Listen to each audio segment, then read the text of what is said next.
as well. So first, yeah, Donald, Take it away. Thank you very much.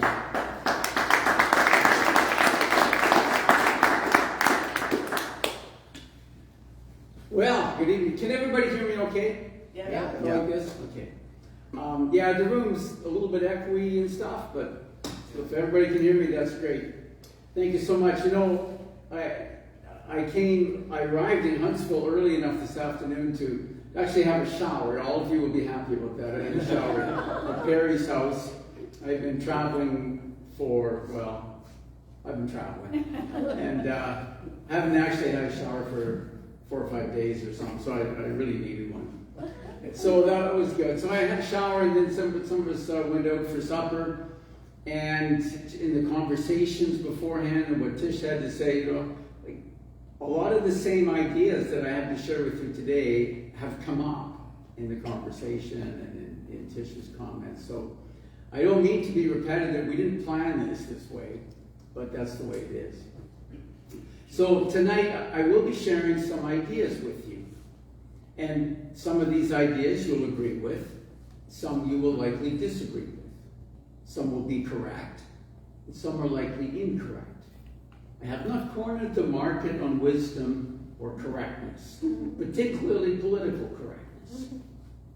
But before I get into the ideas, maybe I should just share a little bit about who I am, where I come from. Probably at least some of you are wondering who this long-haired, hippie-looking guy is up here in front of me.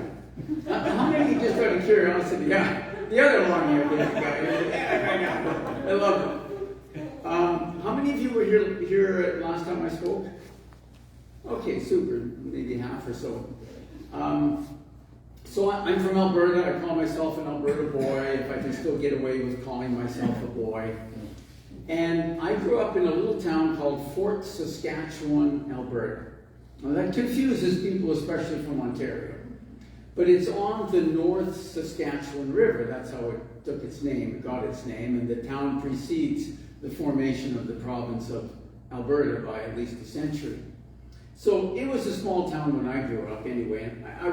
I joined the school band in grade 7, and I just loved it. I got really heavily into band and music during my junior and senior high school years. And I decided early on in that little process that I wanted to be a musician when I grew up, if I've ever grown up. And so after I graduated from high school, I went off to the big city, right? The University of Toronto in the music performance program. And while I was there, I got a little closer look at what the music business was really like and what the life of a musician was really like. And after a while, I decided that as much as I love music, that life of a musician didn't offer some of the things that I was looking for in my life, like regular meals. You know, one of my friends once said to me, "Hey, Don, how are a musician and a large pizza the same?" I said, "I don't know." He said, "Both can almost feed a family of 4. So I ended up dropping out of university and dropping out of music, but then I didn't know what to do with my life because I had spent my whole teenage years with my heart set on being a musician. So I did, would jump from job to job, did various things for a few years, and about 1980 or so, I needed a job for a few months, to get a little bit of money together so I could go off and do something great and exciting with my life.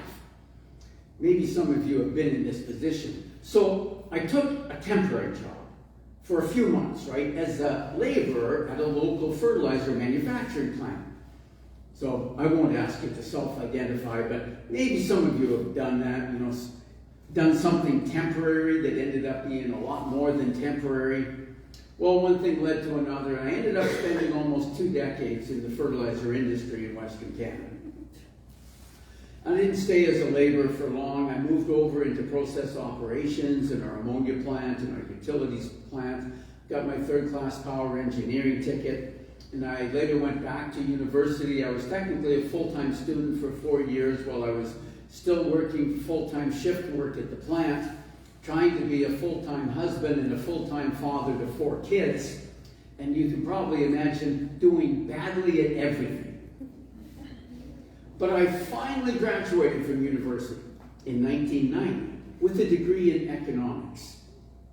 And with that, I managed to stick my foot in the door of the marketing department firmly enough to get a job in fertilizer marketing. And then a few years later, I got a job in our fertilizer new products research group. But in 1999, the company had gone through a few mergers, and they decided that they hadn't achieved the synergies they were expecting. Remember that word? Yeah. Synergies? Yeah. It usually means they want to get rid of a lot of people. And they were fairly upfront about it. They said, you know, we want to find ways to get rid of at least 400 people. So they did a great big organizational review, went through the whole company, tried to figure out how they could shuffle departments around and shuffle people out the door.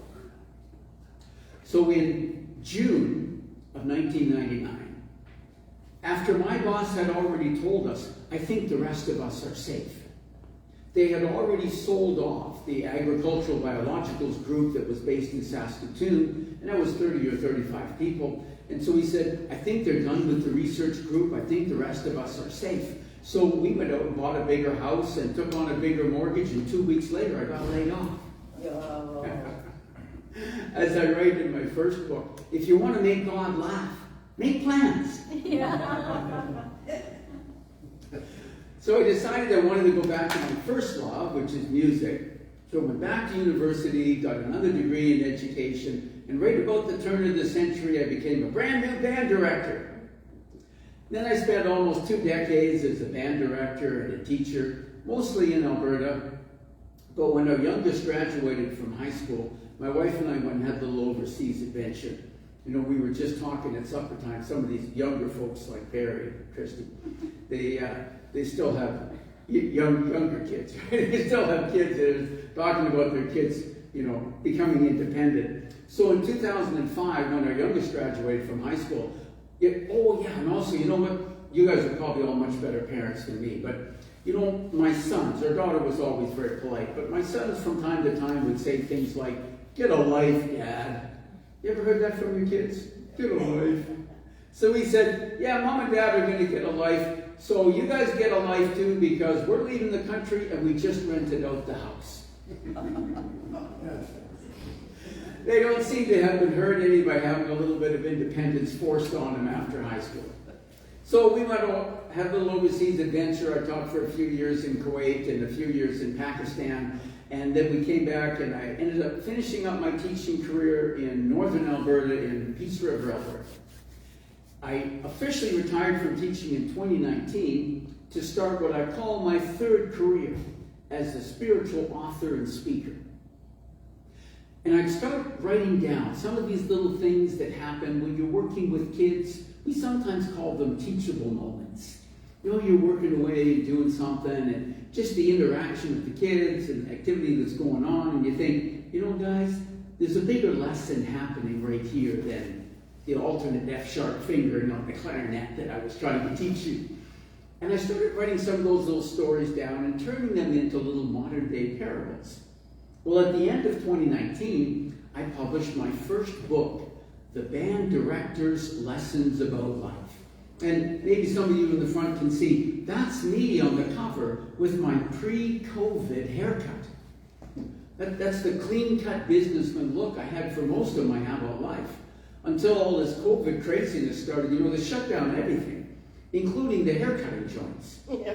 And you know, when you're used to having your hair a certain way for a long time and it gets longer than that, it bugs you.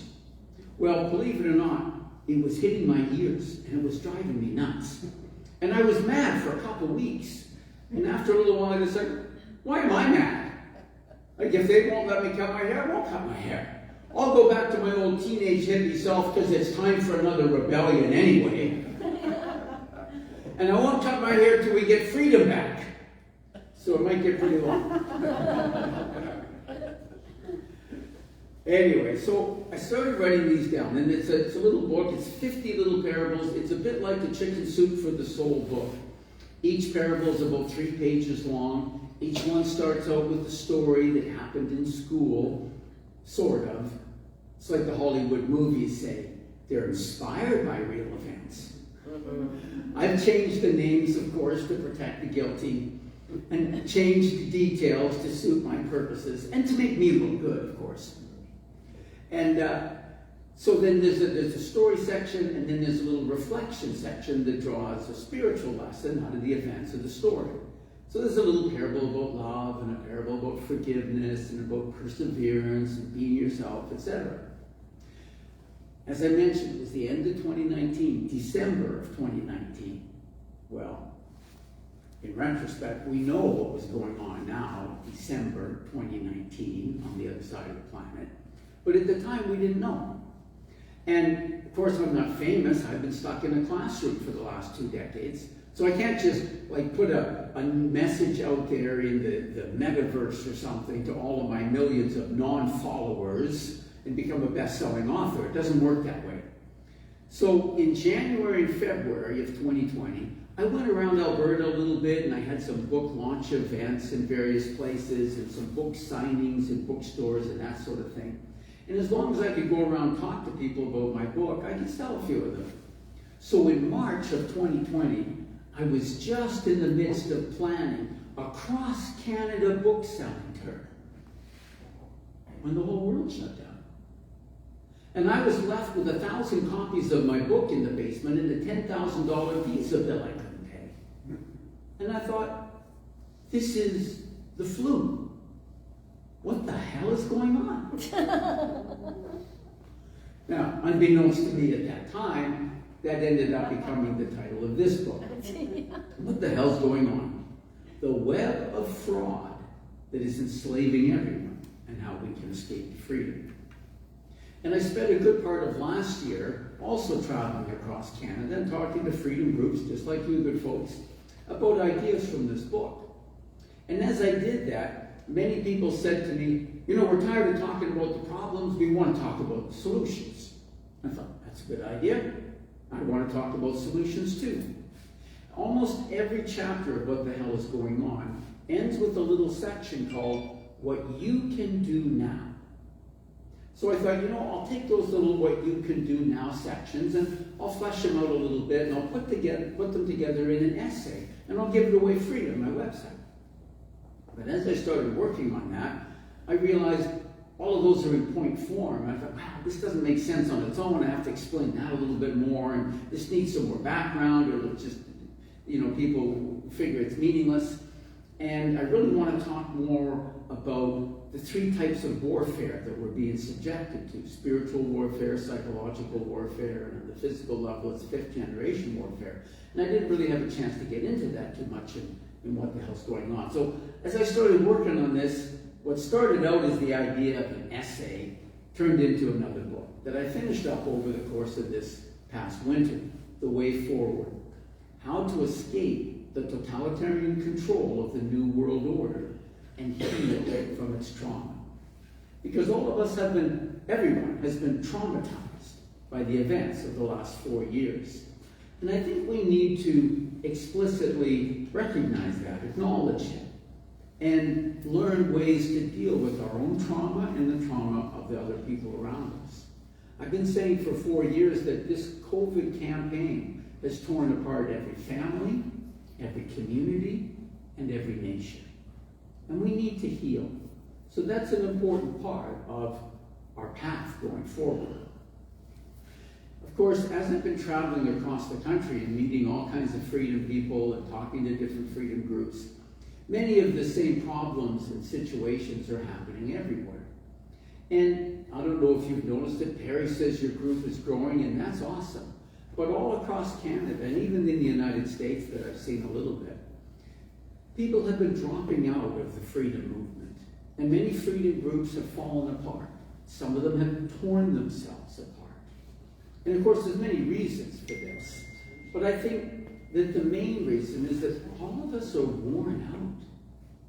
We've been fighting this war for 4 years, and we don't seem to be making much progress. This steamroller of tyranny keeps rolling over us.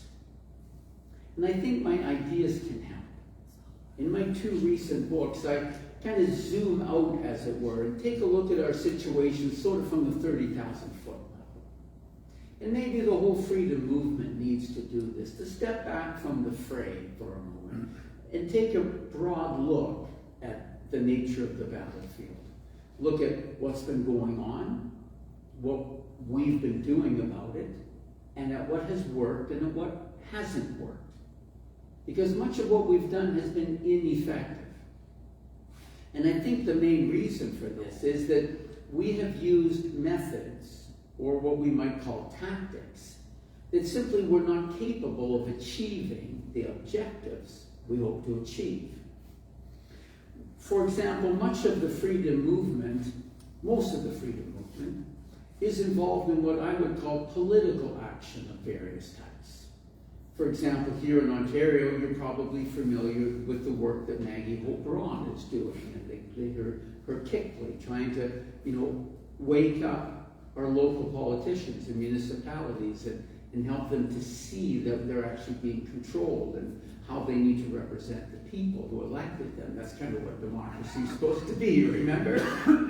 We've all kind of forgotten that. And of course, in different provinces, different things are going on. British Columbia, they're doing all kinds of what they're calling town hall meetings that are having some measure of success. In Alberta, we have other things that are going on. Take Back Alberta. It's been quite successful, and the fellow who kind of has been leading that up, I understand, is coming to Ontario to help organize the Take Back Ontario movement here. But all of these political actions can have only a very limited impact.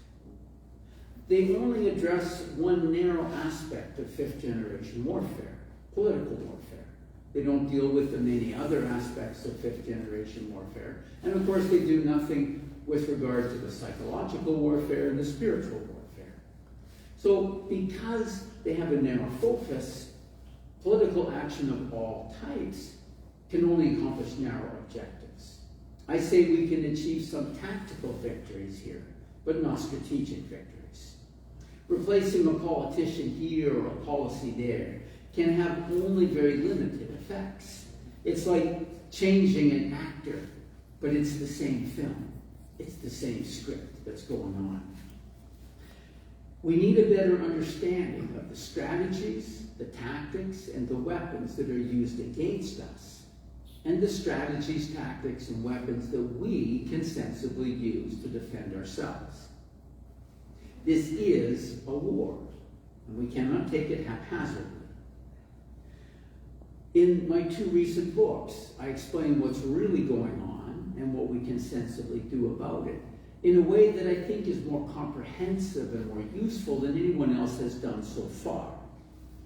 These two books form a set, and they explain what I call our journey of awareness and transformation. What the hell is going on is mostly about awareness, and the way forward is mostly about transformation. Since we're being attacked on every level, body, mind, and spirit, we need to respond on every level, and we need to understand each of these three types of warfare. First, we need to understand what's really going on. And of course, this is difficult because it's intentionally hidden from us. Nobody understands it completely, and naturally neither do I. But so much of what passes for common knowledge in our society today is complete fantasy. It is intentional fraud about the climate, about gender, about terrorism, and about a dozen other things. And this has created in the minds of millions of people complete fantasies about life. In What the Hell is Going On, I explain what fraud is and how it works. How fraud is always a mixture of truth and lies. And the tricky part about fraud is separating the truth from the lies. The true parts lead us to trust that it's all truth. But fraud is always a fantasy built on a nucleus of reality. And when we believe in fantasies, then our actions are simply not appropriate responses to reality. And that's exactly what the warfare that's used against us is designed to accomplish. to keep us fighting against phantoms, fighting against each other, and engaged in busy work that accomplishes nothing meaningful. That's exactly why the first step in our journey is the step of awareness. Our sensible responses then form the second step of our journey, transformation. We need to transform ourselves and our communities. Now, this probably seems like a strange idea, but let me explain it this way. If you think of a traditional war, the kind of war that we're used to learning about in schools and elsewhere, our goal is to destroy our enemy's forces. That is, to transform the enemy in such a way that he can no longer threaten us. But in this war, that's impossible. We cannot transform our enemy. We must transform ourselves in such a way that our adversary can no longer threaten us. This requires a whole new level of thinking. But if we want things to change, it begins with changing our minds. In my books, I talk about our adversary, or the adversary, because we don't even know exactly who is conducting this warfare against us. But we can understand some things about our adversary, and some things about how our adversary is operating. I explain this more fully, of course, in the books, but for now it's enough to understand that all of the structures in our society have become totalitarian in function. That is, all of our governments, our professional associations, our unions, our schools, everything is operating in a top-down dictatorial way. These structures can no longer be reformed. They must be replaced.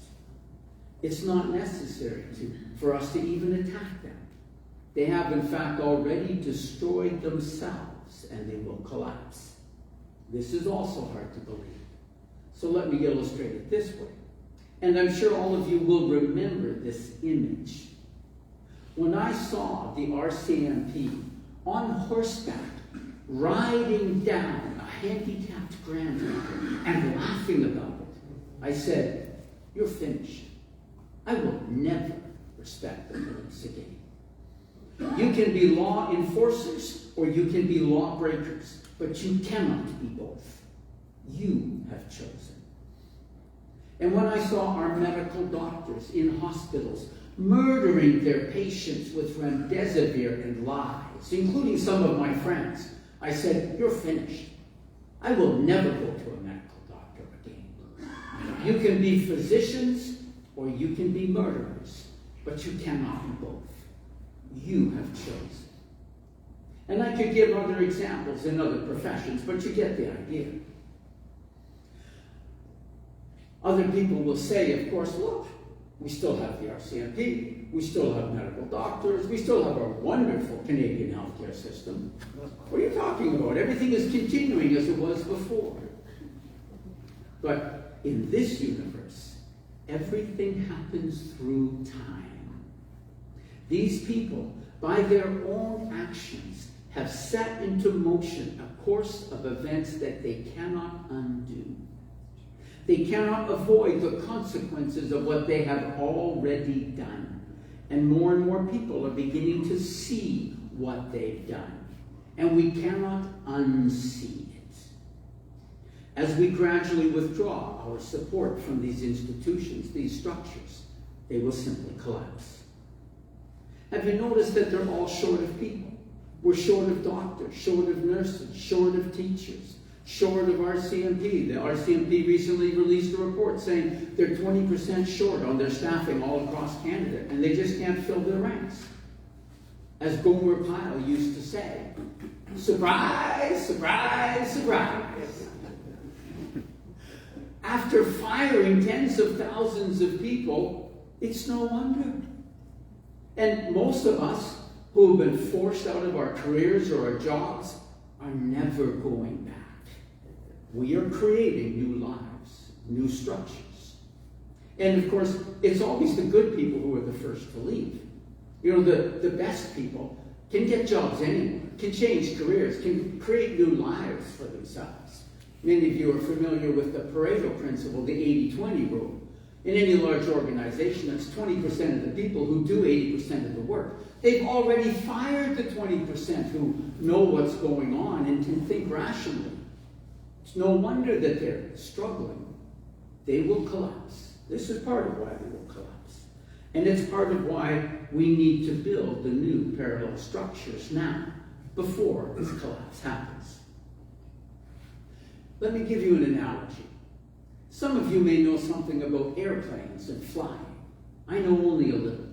But imagine for a moment that you're in a small plane and you're in a dive. Oh, scary situation. The ground is coming up fast. But no problem. You can pull out of a dive. Pull back hard on the stick. And the airplane will gradually level out and begin to regain altitude. The aircraft will trace out what's called a recovery arc. You will lose altitude, but you'll survive. Yet, one little problem remains. If your recovery arc is bottoms out 1 inch below ground level, you're dead. The people who are piloting all of the structures in our society have this problem. They're in a dive. People are beginning to realize they're corrupt. They take part in fraud, and they cannot be trusted. They tell lies. Even if they regain some common sense and start listening to reason again, even if they pull back hard on the stick, it will be too little too late. Yeah. Their recovery arc bottoms below ground level. Some time, of course, will elapse before the crash happens. But in fact, these structures and these people are already dead. We need to build new parallel structures now, before the crash happens. This is part of the transformation that we must accomplish.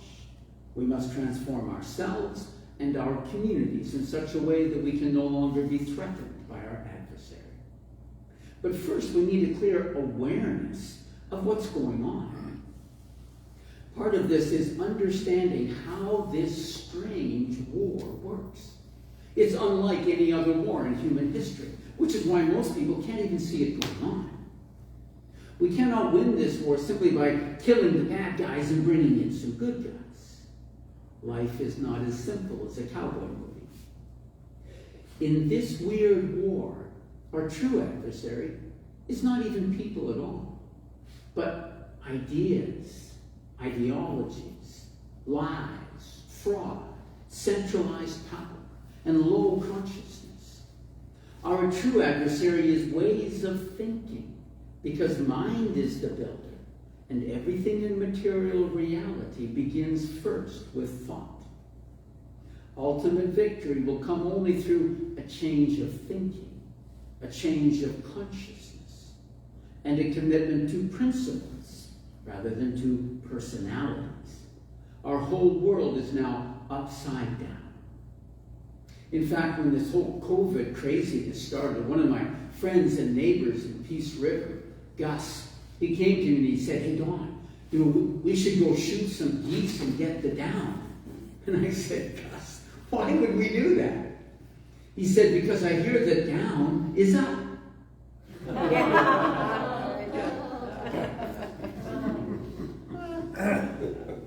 Humanity has never before fought a war of this nature or this scale. And just like everything in our world is now upside down, our most appropriate responses will seem upside down to most people. In this war, we win by not fighting. I've been saying for 4 years that in this war, whoever shoots first loses. Yet, neither can we surrender. But we win not by killing anyone, not by destroying anything, not even by attacking anything. In this war, we win by creating, not by destroying. We win by controlling ourselves, not by controlling others. We win by seeing the good within everyone, not the evil. The whole idea is summed up in my little mantra. In this spiritual war, our strategy is love. Our tactic is forgiveness. Our weapon is nonviolent non-cooperation.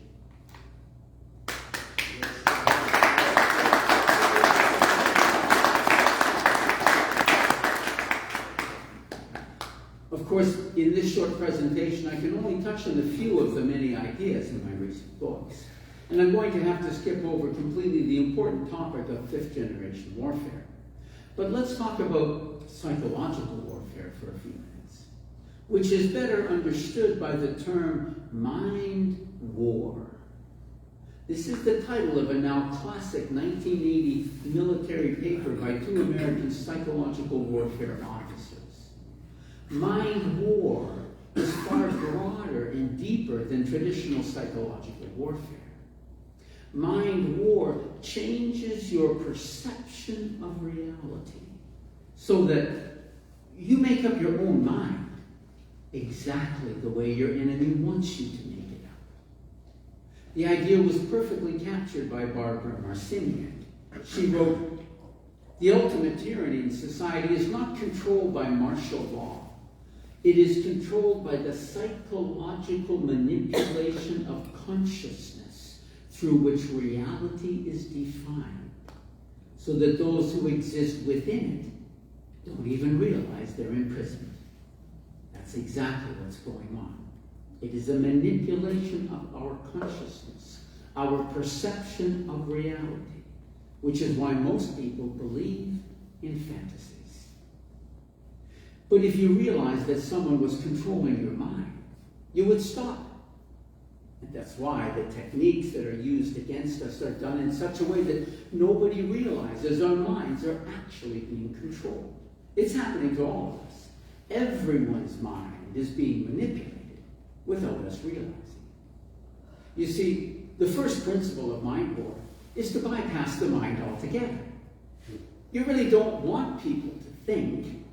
They might figure out what's really going on. You want people to react from emotion. Oh, emotions are so much easier to manipulate than thoughts. And emotions are so much more powerful than thoughts. It's like going to the movies. The movie takes us to a roller coaster of emotions, and we willingly suspend our sense of reality for the enjoyment of the experience. We even pay for it. And, we laugh at the funny parts, and we cry at the sad parts. We get scared at the scary parts. And we rail against the antagonist, or curse you, Red Baron. And we cheer for the protagonist. The movie makers know exactly how to manipulate our emotions. We think we're in control of our emotions, but we're not. We're being manipulated. And the same thing is going on in the real world with the puppet masters of the real world. The puppet masters control our emotions, so we react from emotions, and we don't really think. We think we're thinking, but we're not. We're reacting from our emotions, and our emotions are being controlled by the puppet masters. And what's the most powerful human emotion? Fear. That's why all the psychological operations are based on fear. They can't work without fear. They can't manipulate us without fear. And that's the key to overcoming the mind control. They get us to fear everything. Fear the terrorists. Fear the unvaxxed. Those grandma killers. Those people who talk about freedom, they're really terrorists. We have to keep them under surveillance and move them to the margins of society, or they'll infect us with their cooties. Who remembers cooties? And nobody's died from cooties yet. And fear the white people, especially those old white men. Yeah, those scary seven dwarf types. They're evil. This is so important to understand how fear is used to manipulate us, because our feelings are used to override our thoughts in psychological warfare. And our feelings are used to manipulate our actions in physical warfare. and our feelings tie into our level of consciousness in spiritual warfare. Getting us to react emotionally bypasses rational thinking in the prefrontal cortex, and it is the basis of the 4 phases of psychological warfare, which are polarization, tribalization, dehumanization, and killing. Polarization occurs when they get us to divide into antagonistic groups, the good and the bad. And they define for us who's good and who's bad. Then they get the good group, or the in group, to hate the bad group, or the out group. And it's all designed, of course, to appear random and organic and logical. But it's none of this. This weaponization of emotions is very intentional. The outgroup are the scapegoats who are blamed for all the problems in society. Hitler used the Jews in this way, blaming them for all the problems in the 1920s and 30s in Germany.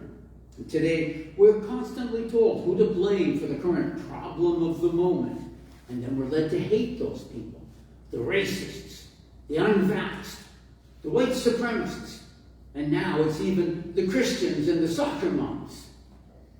As well, the in-group believes that they're victims of the out-group, which makes them fear the out-group and justifies hatred against them and legitimizes violence against the out-group. Remember how people were scared of us because we weren't vaxxed? It's a tactic. This is cancel culture in a nutshell. This is the polarization phase. In the next phase, tribalization, we retreat into our group, and we see everyone else as a threat to be feared. And tonight we have retreated into our group as well. We need to be aware of that. We stop seeing other people as our brothers, our sisters, as other individual human beings. And we see them as something outside of ourselves that's evil and threatening. And we have dozens of groups in our society today, and they're all assigned a label. And we quickly put a label on people we disagree with, and they stop being separate individual human beings, and they become simply a representative or an avatar of that label. And the label is a caricature of a real human being, which leads directly into dehumanization.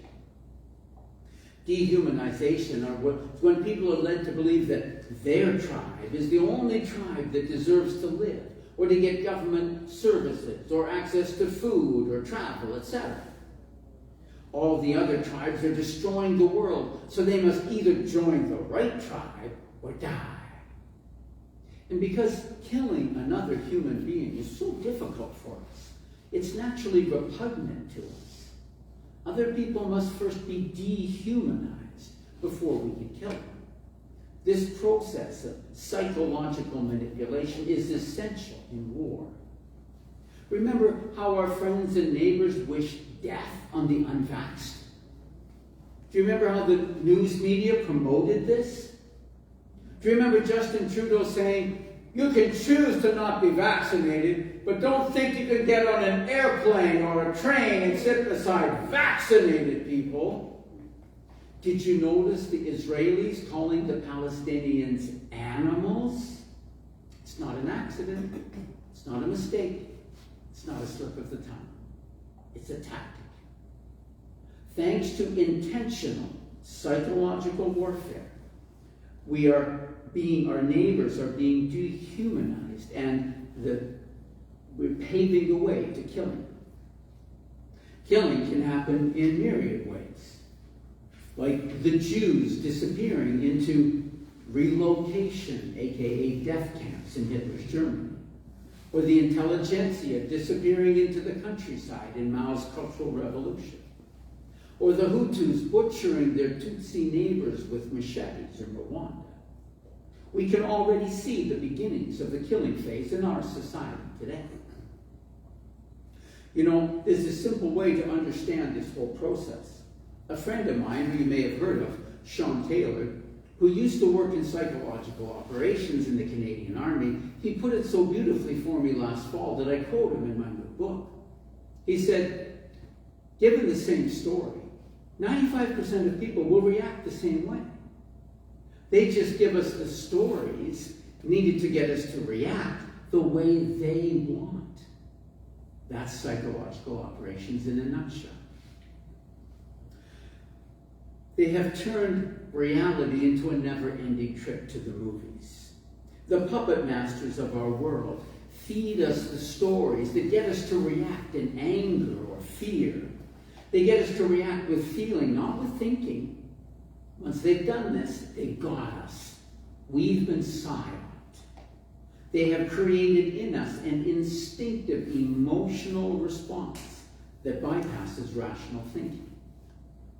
But of course, we can control our own mind and our own reactions if we work at exercising self-control. Every time you find yourself hating another person or blaming another person, you've been silent. Try to remember that in this war, our neighbors are not the enemy, and everyone is our neighbor. The defense against this mind war is to studiously control our own minds and our own reactions. Act, don't react. And we can choose our responses from love rather than from fear. This is how they keep us caught in the mind war. We are fed stories that make us react the way they want. And did you notice that we always seem to have a current villain and a potential incoming savior? Today, Justin Trudeau is a villainous tyrant. And I'm sure you've seen all of the memes and messages about what people would like to do to him. And Pierre Poilievre is presented as the incoming savior who will rescue us from the Trudeau tyranny. But do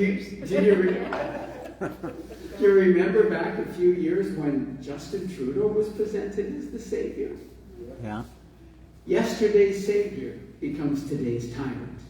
And today's savior will become tomorrow's tyrant. That's the plan.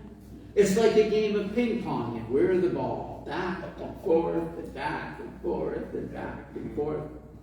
They keep us constantly turning to and looking for a new savior to rescue us, to save us. We never seem to have the courage to pull back the curtain like Dorothy did in The Wizard of Oz, to see that the mighty and powerful wizard is really not a mighty and powerful wizard at all. In fact, we have the power, and we have always had the power. We just need to step into our power and solve our own problems. As long as you are looking for a savior to rescue you, you are caught in the mind war, because the savior mentality is just the flip side of the victim mentality. And that's why they're always promoting this victim consciousness. Because if you believe you are a victim, then you don't realize your own power and you are easy to control. That's exactly the point. They want to keep you in the victim mentality because you are controllable there. Once you realize your own power and exercise your own power, no one can control you. You are controlled from within, not from without. The consciousness of victimhood is a very low level of consciousness, and it leads us to seek a savior to protect us and rescue us, and it justifies violence against our supposed oppressors. We are not victims because life is difficult for us. We are not even victims when people are mean to us. This is everyone's life. God gives us these experiences so that we can learn from them, so that we can learn to master ourselves and respond with love, even to those who hate us. We cannot control what happens to us in life, but we can control how we respond to what happens to us in life. We are response-able. This is great power. And once we exercise this power, no one can control us. So, jettison whatever thoughts of victimhood you might have, and replace them with the understanding that each and every one of us has great personal power. We create our own destiny. Mind war controls our perception of reality, mostly through our television and other screens. What we see there is not real reality, it is mediated reality. Someone else is coming between us and the events and just adjusting how we perceive those events in order to adjust our perception of reality, to manipulate our thoughts and our feelings and our actions. It's just like going to the movies. We can escape this control by avoiding screens of all types as much as possible and dealing with real people in person like we're doing tonight. It sounds simple, but it's not easy. I mentioned earlier that all of our structures in society are destroying themselves and will collapse. This is largely because it's the obvious plan of our adversary.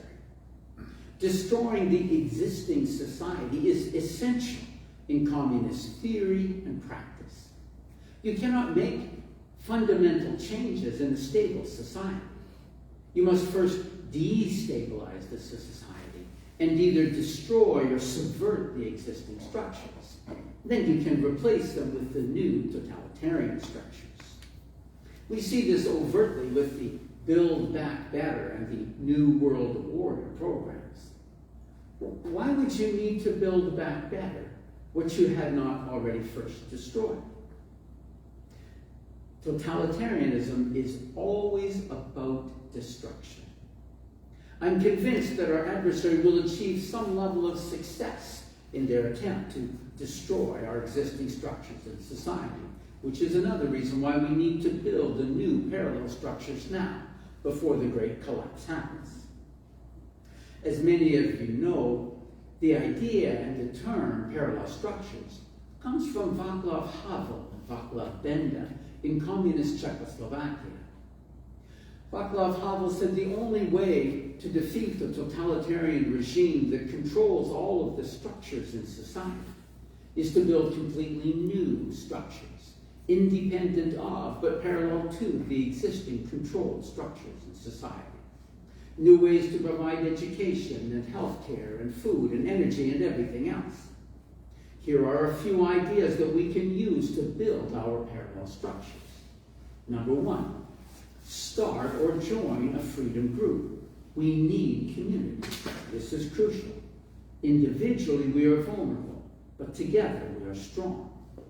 Our freedom group is both the operational unit of resistance and the nucleus of our new social organization, the new paradigm of community. And I'm delighted to hear how well you're doing here in Huntsville and how you have the beginnings of some of these parallel structures.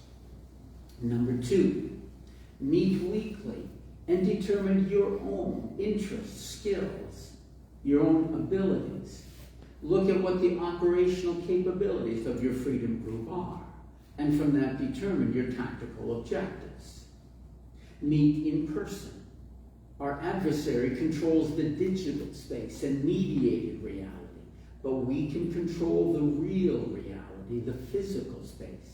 We can control personal relationships. This is a great strength for us, and we need to take advantage of it.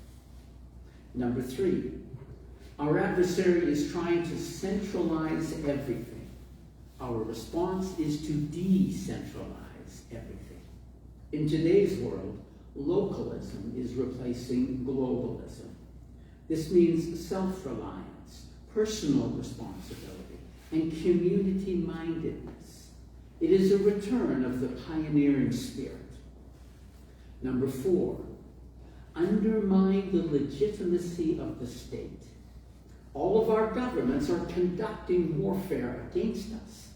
This alone makes all of our governments illegitimate.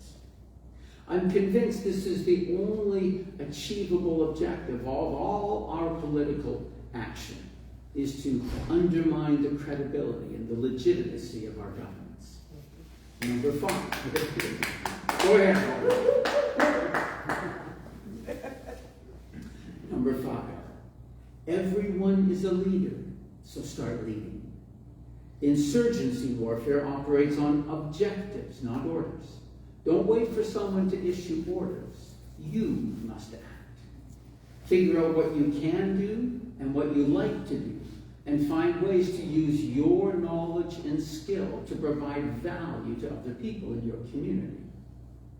And number 6, every insurgency war needs a code of honor to capture the moral high ground. Our code of honor is love.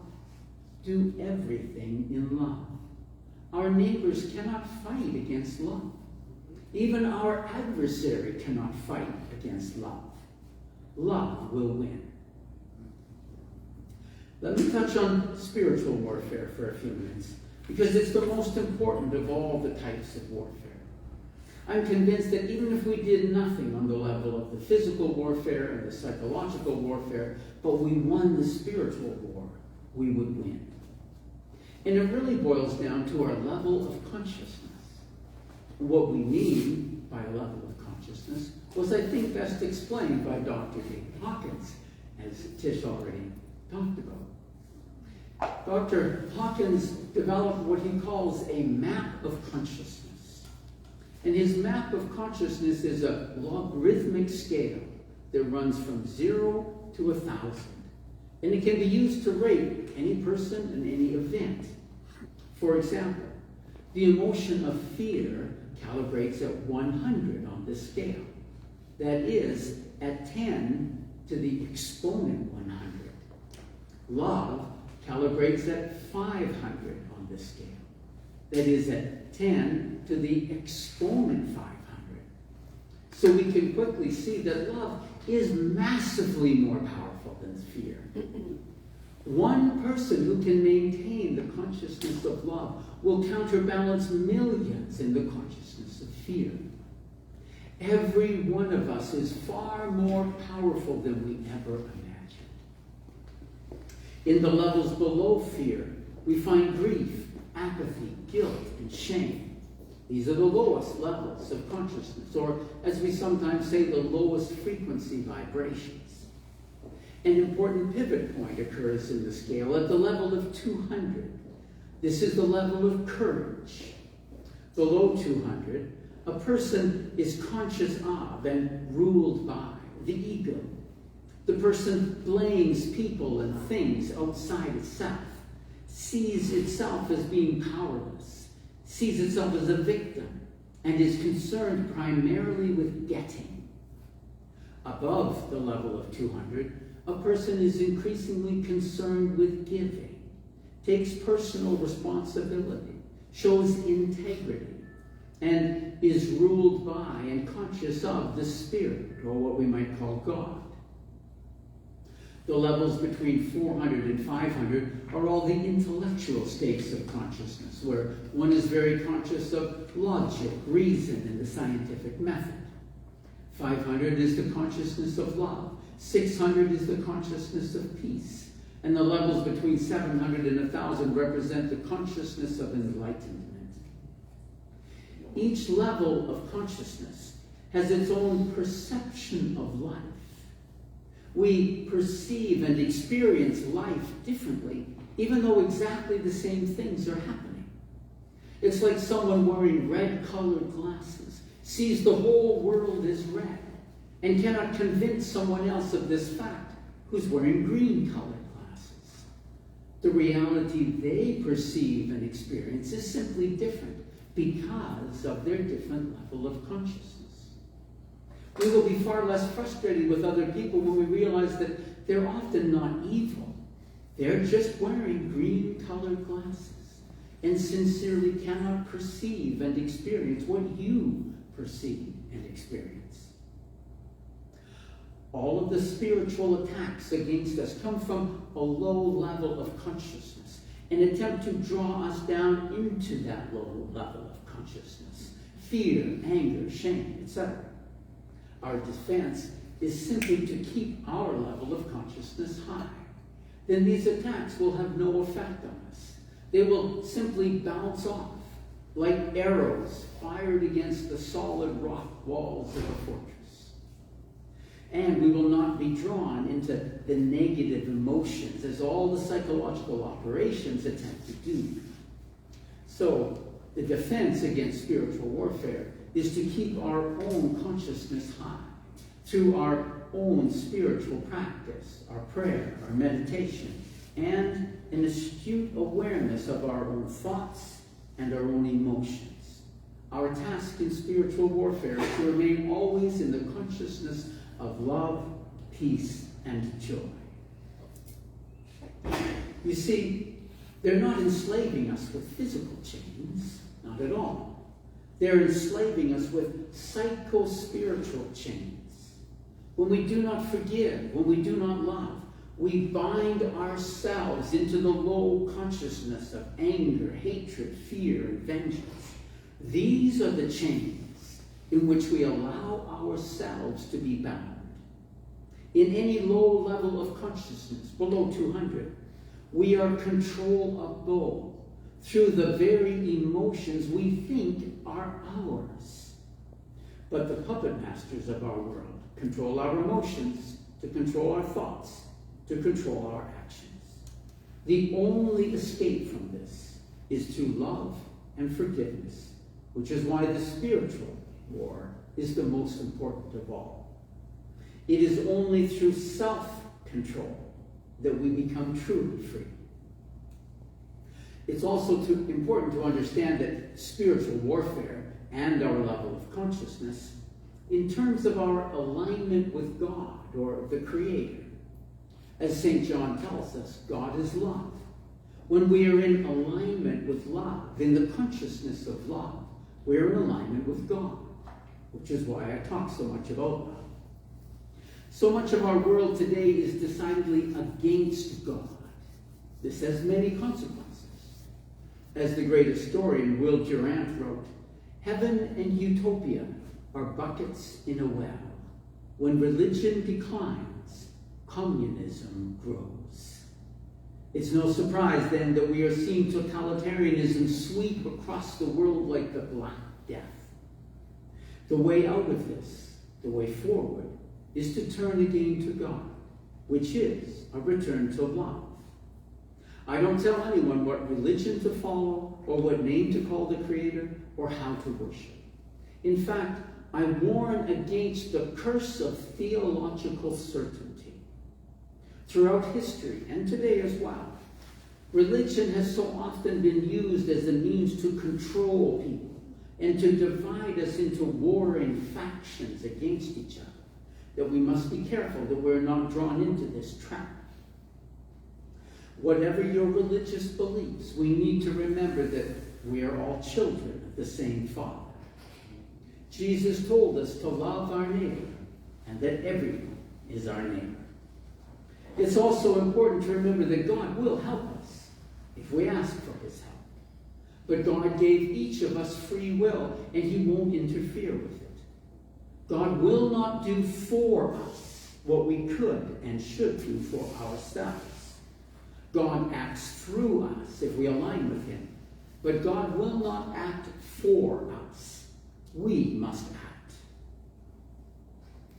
All of the problems we face in our world today, and the warfare being conducted against us through our own governments, are all the result of the concentration of power. As Lord Acton famously quipped, power corrupts, and absolute power corrupts absolutely. We complain that our leaders are corrupt. Of course they are. We have given them power. The solution is not to replace the leaders, but to remove the power. Whether or not J.R.R. Tolkien intended it or realized it, his great story, The Lord of the Rings, has a message for our time. It's a story about power. Recall that it was the ring of power itself that was dangerous, because anyone who possesses that much power becomes a tyrant. It's unavoidable because it is power over other people and interferes with the free will of other people. This is fundamentally against God and thus fundamentally evil. Power destroys whoever possesses it. And that's why spiritual growth is always about power over oneself, not others. And why the way forward involves a personal transformation, leading to the control of oneself and allowing others to exercise their own free will. This is what that strange scene with Galadriel, the elf queen, is all about. Frodo offers her the ring of power. Naturally, she desires it.